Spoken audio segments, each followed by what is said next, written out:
फिर से एक बार।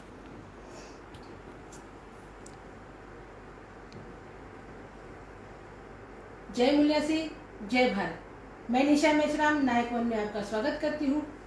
आज हमारे साथ में मनोज कुमार पासी, राष्ट्रीय महासचिव, प्रदेश प्रभारी बहुजन मुक्ति पार्टी हमारे साथ में हैं। सर, हम आपसे कुछ सवालात करना चाहते हैं जी, किया जाए। जो आपकी पार्टी और आपके संदर्भ में है, लोगों से आए हुए प्रश्न हैं। सर, ये जो बीएमपी बहुजन मुक्ति पार्टी अभी जो प्रदेश व्यापी आप मध्यांचल में आप यात्रा चल रही है जी, उसमें जन समर्थन कैसा मिल रहा है सर? बहुजन मुक्ति पार्टी को जन समर्थन सबसे ज़्यादा मिल रहा है। उसका मूल कारण है कि अभी तक जितने भी राजनीतिक दल थे उन्होंने झूठ के आधार पर लोगों को मोबिलाइज किया, जाति और धर्म वर्ग क्षेत्र के आधार पर वोट लेने का काम किया। बहुजन मुक्ति पार्टी पहली बार एजेंडे की बात करने के लिए जब तैयार है, एजेंडे पे अपनी बात रख रही है कि हम इस देश के, इस समाज पे के लोगों के लिए क्या करना चाहते हैं, जब उनको ऐसा एहसास होता है कि मेरे भला करने के लिए ही बहुजन मुक्ति पार्टी आई है, तो बड़े पैमाने पे समर्थन मिल रहा है। इससे पहले भी तो बहुत सारी पार्टी आई थी नेशनल लेवल की। अभी जो सत्ता पर है बीजेपी, उससे पहले आई थी समाजवादी पार्टी, उससे पहले बहन जी भी थी बहुजन समाजवादी पार्टी, तो उन्होंने भी यही काम किया था। आप ऐसा कौन सा बड़ा काम करने वाले हैं? देखिए, जो भारतीय जनता पार्टी है उसके सारे जो मुद्दे हैं बेबुनियादी हैं और झूठ पे आधारित हैं, और जनता एक सिरे से भारतीय जनता पार्टी को खारिज कर दिया है। क्योंकि 15 लाख देने का आश्वासन नरेंद्र मोदी जी ने किया था, वो फेल हो चुके हैं। 2 करोड़ नौकरी देने का उन्होंने आश्वासन दिया था, फेल हो चुके हैं। राष्ट्र और देश के विकास की बात उन्होंने किया था, राष्ट्र को गर्त में ले जाने का काम उन्होंने किया। जो राष्ट्र की संपत्ति थी, कौड़ियों के भाव वो बेच रहे हैं, और ऐसा कहते हैं कि ये जो राष्ट्र की हमारे कंपनियां हैं वो घाटे पे हैं। अगर ये सवाल पैदा होता है, अगर वो कंपनी घाटे पे है, तो प्राइवेट सेक्टर के टाटा, बिरला, अंबानी जैसे लोग खरीद क्यों रहे हैं? तो ये लोगों को जब समझ में आने लगा है कि इस देश में नरेंद्र मोदी जी की अगुवाई में जो भारतीय जनता पार्टी की सरकार बनी है, निश्चित तौर पे फरेब और झूठे के आधार पे वो सरकार बनाए हुए है और जनता का जनादेश वो खो चुके हैं। इसलिए भारतीय जनता पार्टी का सवाल ही पैदा नहीं होता है। और रही बात समाजवादी पार्टी और बहुजन समाज पार्टी, ये बहुजन समाज की ही दोनों पॉलिटिकल पार्टियां हैं, उनके शीर्ष नेता हैं, लेकिन बहुजन समाज के हित में ऐसा कोई काम बुनियादी तौर पे दिखाई नहीं देता है। और रही बात है जो मिशन और उद्देश्य की बात बहुजन समाज पार्टी करती थी, तो मिशन और उद्देश्य को कुछ दिखाई नहीं दे रहा है। तो क्या मान्यवर कांशीराम साहब पूरी जिंदगी और जवानी इस उद्देश्य और मकसद के लिए लगाया था कि बहन जी के द्वारा ब्राह्मण सम्मेलन कर मैसेज पास आउट किया जाए? बहन जी ने कहा कि विकास दुबे के परिवार के जो लोग जेल में है उसको बहुजन समाज पार्टी अपने हर्जे और खर्जे पे उनके मुकदमे को लड़ेगी। और वो कह रही हैं बहन जी कि सिर्फ बीजेपी के सरकार में ब्राह्मणों के साथ उत्पीड़न हुआ है। यदि ब्राह्मणों के साथ उत्पीड़न हुआ है तो क्या schedule caste, schedule tribe, backward class के लोग, माइनॉरिटी के लोग ज्यादा सशक्त और मजबूत हो गए? तो ये परिदृश्य कहीं दिखाई नहीं दे रहा है। इसी नक्शे कदम पे समाजवादी पार्टी के लोग भी चल रहे हैं। माननीय अखिलेश यादव जी ने भी प्रबुद्ध ब्राह्मण सम्मेलन करने का निर्णय लिया।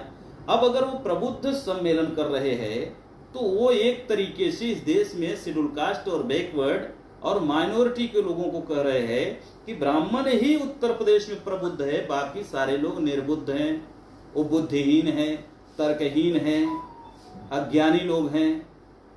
ये जो मैसेज गया पूरे उत्तर प्रदेश में, इससे ये जनादेश जो था भी इनके पास वो निरंतर गिरता हुआ चला जा रहा है।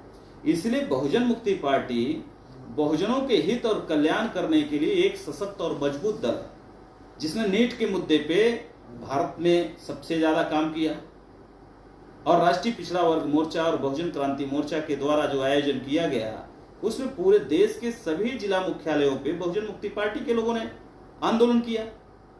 13 पॉइंट रोस्टर जो खत्म करके 200 पॉइंट रोस्टर लागू करने के लिए बहुजन मुक्ति पार्टी ने आंदोलन किया। ईवीएम के मुद्दे पे बहुजन मुक्ति पार्टी आंदोलन कर रही है। तो जब हम देश के, प्रदेश के जनता के हित में सारे मुद्दे हम कर रहे हैं, उठा रहे हैं, तो जनादेश तो अब हमें मिलने वाला है।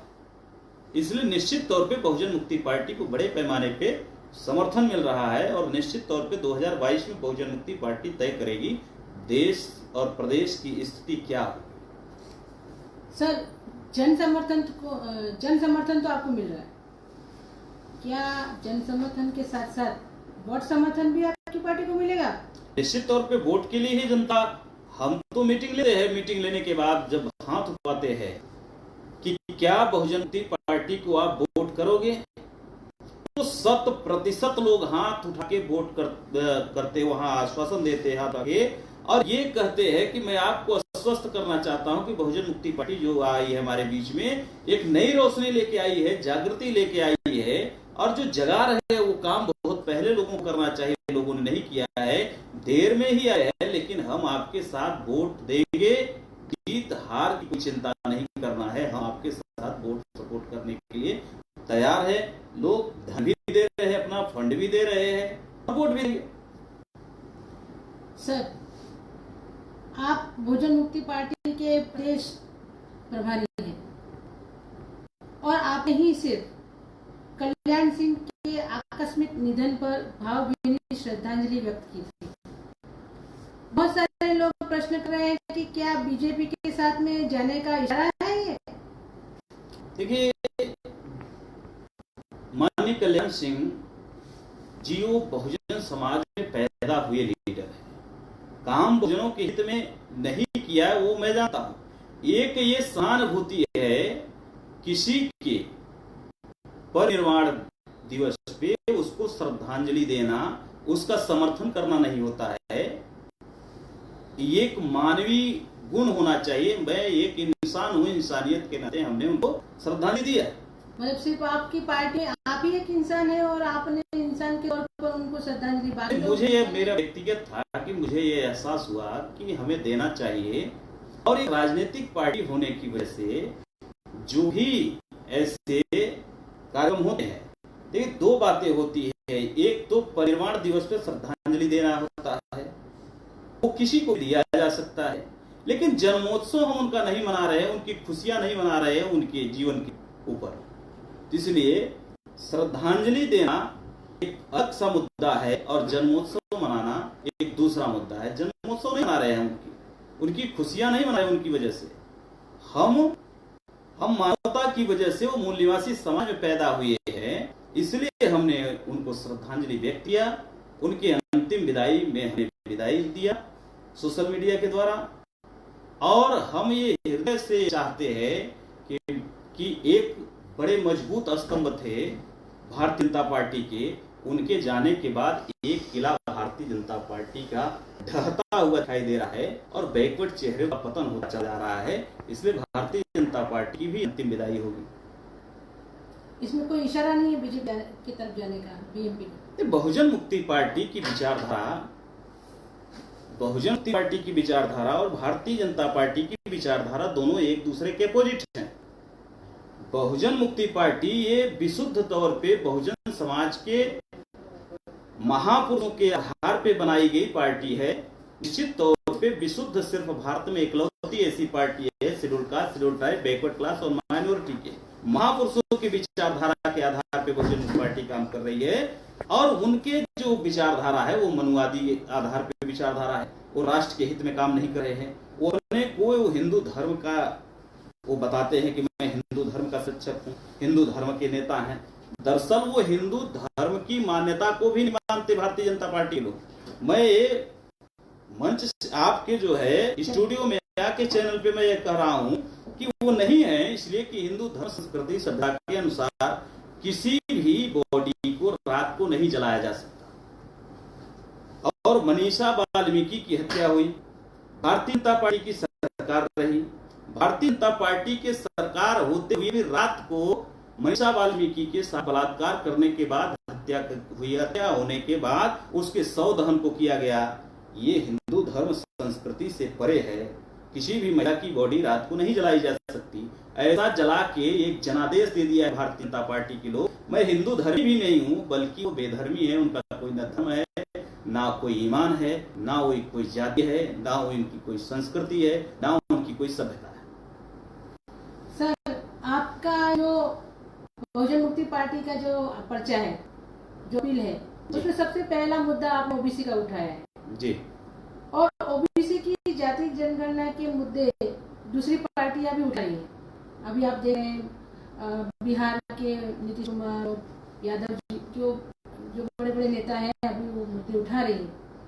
तो आपकी पार्टी इसको किस तरह से देखती है?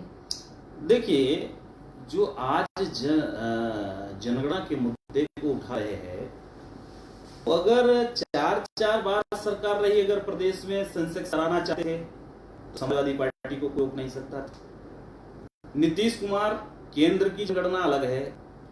केंद्र की जनगणना जब हो रही है 2021 में होना है, तो 2021 में होना है तो एक तो सारे दल के लोगों को केंद्र सरकार पे दबाव बनाना चाहिए, वो अलग मुद्दा हो गया है। और वैसा दबाव बनाते हुए अखिलेश यादव जी दिखाई दे रहे हैं कि केंद्र सरकार के ऊपर दबाव बने। वो कह रहे हैं हम सरकार में आएंगे तो जनगणना कराएंगे। वो तो राज्य लेवल की जनगणना की बात है, केंद्र की जनगणना होगी। इस केंद्र सरकार के ऊपर दबाव बनाते हुए कोई एक्टिविटी तो दिखाई नहीं दे रही। तो निश्चित तौर पे बैकवर्ड क्लास के साथ तो धोखेबाजी करने की योजना पे काम कर रहे हैं। आपकी पार्टी क्या कहती है? मेरा यह है कि अगर स्टेट में मैं चुनाव लड़ रहा हूं तो 2022 में मैं स्टेट लेवल के सेंसेक्स कराता हूं। स्टेट लेवल के कराने के बाद अभी जाति आधारित जनगणना के मुद्दे पे सबसे ज्यादा बहुजन मुक्ति पार्टी लड़ रही है। अभी हमारा भी केंद्र सरकार के ऊपर बनाने का मुद्दा है। एक तो सेंट्रल लेवल की काउंटिंग करना है, स्टेट लेवल पे स्टेट सरकार जो है ये निर्णय ले सकती, स्टेट गवर्नमेंट की स्टेट लेवल पे हम काउंटिंग करा सकते हैं। क्या बहुजन मुक्ति पार्टी गठबंधन करेगी, देखिए, या अपने दम पे लड़ेगी? देखिए, बहुजन मुक्ति पार्टी के दो अलग अलग बातें हैं। बहुजन मुक्ति पार्टी जो इस